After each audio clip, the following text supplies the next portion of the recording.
Hello mga kalabs! Gawa tayo ng ube muffins. Ayan na! Umpisahan na natin. Tara na! So, 2 eggs, half a cup of sugar, and we mix it. Just mix it.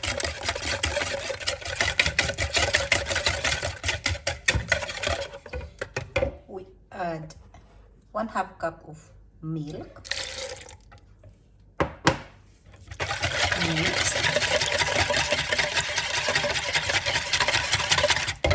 We add 1/2 cup of oil.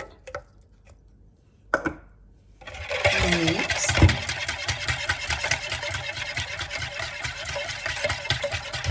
Yan lang. Very easy mga kalabs. Then we add 1 cup of flour. Just like that, mga kalabs.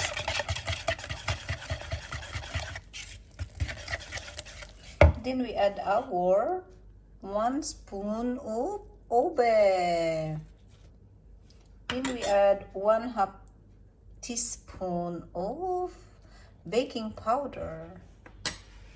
Then a pinch of salt. Very little salt. Now we mix, loves. Just mix until it's in the good mixture.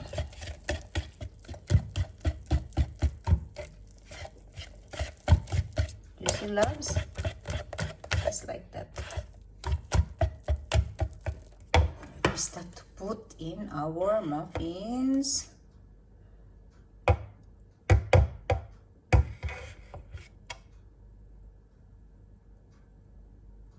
So just like that, mga kalab. I'm using this ice cream spoon. So just like that. So mga kalabs, ayan na.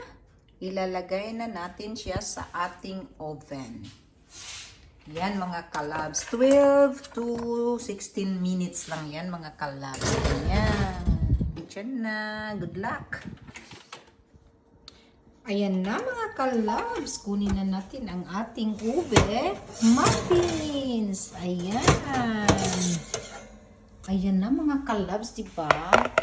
Ang ganda ng ating muffins na ube. Yan.